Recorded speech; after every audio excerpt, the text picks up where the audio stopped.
Hey everyone, we're The Violet Reality. My name is Casey Rain. I'm Kim Camellia. And we just got back from day 2 of Celebration 2018. Oh yes, now hopefully you already saw our video review of day 1 of Celebration, which was obviously yesterday. I mean, that's how days usually work, day 1, day 2. No way. Yeah. Yes way. Wow. Yes way. And before we start talking about day 2, I need to first say a massive, massive, massive shout out to Sheila E. Yes. Because Sheila E retweeted out our video review, also the blog post that I wrote last night, where we were talking about her performance and her panel talk yesterday at day 1 of Celebration. Thank you so much, Sheila. It means the world to us to know that you saw our video and read our review and shared it out with the world. So we're just incredibly grateful for that. We are. So today, day 2 was a really, really short day actually. Half the length of yesterday and half the length of what days 3 and 4 are going to be. And there's a reason for that. Yeah, because what is the reason? we are going to an event that we actually, we don't know what it's going to be like. We have no idea. All we know is that the event is called Prince on the Big Screen, and it's going to be at the Target Center, which is just in the city, in Minneapolis itself. So we're a little bit further away from that at the moment, so I'm gonna go to the city. We're also gonna make a cheeky little trip to Electric Fetus before we go there. Yep. So that's why day 2 of Celebration is so short, because everybody at Celebration automatically got the passes to the event tonight, Prince Live at the Big Screen. So it's technically part of Celebration, but also separate in the sense that people who aren't at Celebration could also buy tickets for that. Separate tickets. Yeah. So I shall start off with the first thing that we got to see today, and so if you went to Celebration last year, and correct me if I'm wrong here, but a lot of people were telling us that people at Celebration last year got to see the first part of the Piano and a Microphone tour when Prince did the show at Paisley Park. Yeah, from January 21st, 2016. So this year, today, they showed us a good portion of the second part of the second show from the Piano and a Microphone gala at Paisley Park, and it was incredibly emotional. Yeah. Now I know lots of you, ourselves included, had seen or heard bootlegs and seen footage of different Piano and a Microphone shows that happened on that tour that they did in different cities. This is the professionally shot multi-camera footage, properly mixed audio directly from Paisley Park, professional footage. It's insanely good quality. It's right where you want it to be with the camera angles and moving around Prince and the audio, and it sounds and looks absolutely phenomenal. It's really so emotional. Yeah. It's particularly given the part that they showed us, because obviously they didn't show the entire show.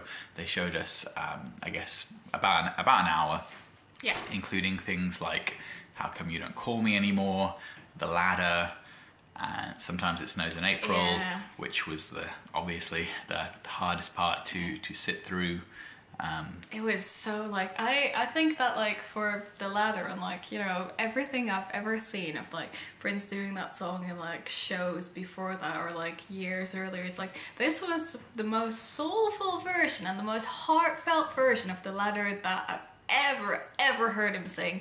It was just wow. And the way that the camera set, not to give too much away about it, if you ever also get to see, but the way that the camera set is they've got a lot of shots set up. So there's one that's directly his face from the front, so you can see all the emotion going on in his face. You can see him turning away, singing, the way that his, you know how great his expressions are when he's singing. And then you can see his side views as well, from the side. And then there's also shots of him playing the piano from the back, so that you can see his hands and how he's actually playing. Yeah. So it's really beautiful. Yeah. So that was that. After that, we had the only panel talk of the day, but it was a phenomenal one. So the panel talk that we saw today was Minneapolis, the early years, with Bobby Z, Dr. Fink, and Gail Chapman. Yes.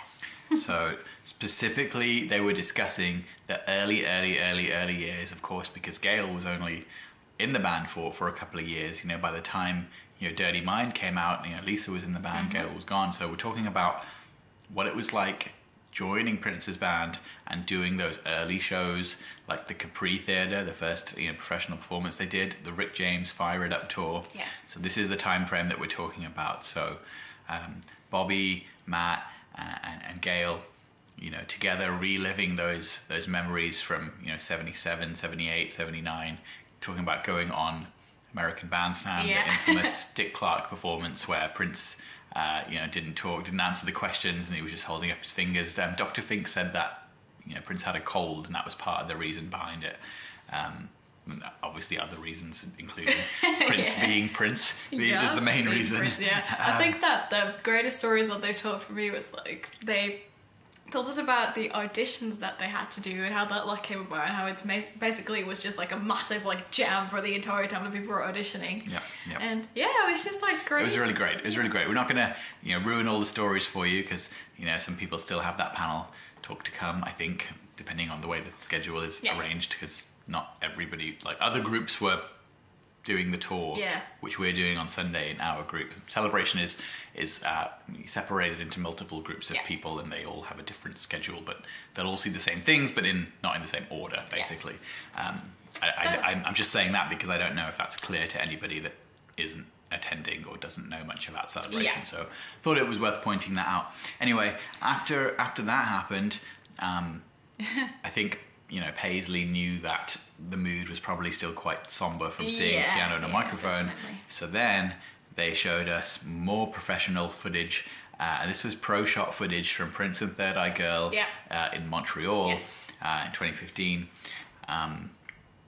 Wow, that was the complete opposite of Piano and a Microphone. So just funky, up-tempo, just hard rocking, doing songs like Let's Go Crazy Reloaded and Take Me With You, and guitar, things like that. Like Plectrum Electrum was in there, wasn't it? That I thought was the coolest, great thing there, Kim, was that they did cool. Yeah, the mashup of Cool, We Don't Stop Till You Get Enough. Mashup, like the whole section they showed us was up tempo, just funky, hard rocking, amazing stuff. Complete just party vibe. And the really interesting thing for me was that the last time I ever saw Prince was his final ever UK show in 2015. So this was around the same kind of time frame, and it was exactly what I remember from the final show that I saw. Very similar set list and arrangements and things like that. So that sort of instantly transported me back to being at those shows. I saw Third Eye Girl several times, 5 times. I mean, that was the lineup of the band that I probably saw on the most occasions. So it means a lot. It means a lot to me. I think that the interesting thing is as well, watching a concert like that at Paisley Park, is the sound and everything's so good there, and you're surrounded by such an energy that you're just oh my god, I almost feel like I am in the screen. I'm actually at the actual concert. So, and I loved it when people got up out of the seats and just went to dance in front of the screen, because the screen is in front of the stage that's on the sound stage, obviously, because it's called a sound stage, and then people were just dancing and can I just point out how fierce Prince's purple eyeshadow was. Oh my god, that was so good. The camera quality, the footage quality is so good that you could clearly see his eyeshadow. And also, Prince, where did you get eyeshadow that doesn't smudge when you're sweating and dancing your ass off and just playing your ass off? So I need to know. Trade secret. It's a purple trade secret, I think. So then we headed on out. That was it for today. As we said, short day because of the Target Centre event tonight. We stood outside the front of Paisley Park for a while. Met loads of awesome people. Including people we've met at previous events. Shout out to everybody that came up and talked to us outside of Paisley. And then people from track 2 were coming in as we were leaving. So then a bunch more people who knew us that weren't on the same track as us were coming up to us and saying hi. And we even heard that people on the bus on a bus that we weren't on were saying, "Oh, the Violet Reality are here." We're so like, we feel so yeah. You honestly don't understand how that makes us feel. Like, we feel so honored that like you've given us such a place in your hearts like that, and you like trust us to bring you all the news and things like that, and to keep you updated, and you allow us into your lives like that, and to be like your raving Prince reporters, basically. I always say raving reporters, but that's not what it is. Roving reporter. Roving, but I like raving reporters better. You know, Raven to the joy, fantastic. Yeah. All right, guys. Well, we're gonna keep it short. We're gonna have a longer video tomorrow, but for now, this is it because we gotta hurry into the city centre, and then we're gonna go to the Target Centre Zone, so you will get a full review of that entire show from us tomorrow. So yeah, tomorrow's video will probably be quite long because we'll be including the Target Centre and the celebration. Day 3, yeah. Although, don't we finish late tomorrow? Yeah, so you might not have another video from. Well, we'll try it. We might not be able to do a video tomorrow because we're on the late track tomorrow. But we'll try. We'll see what we can do. Yeah. All right, guys. Peace out. I'm Casey Rain. I'm Kim Camelia. We With love the Violet you. Reality. Yeah. We do love you. We love you very, very much. We love all purple people. Love all the people at Celebration. If you're not at Celebration, we love you, and hopefully, you know, you can make it out to Paisley for one of the events in the future, because it is well worth a trip. Yeah. This was the Violet Reality reporting to you live from beautiful Minnesota. Yep. And we're out. Bye. Peace. Be wild.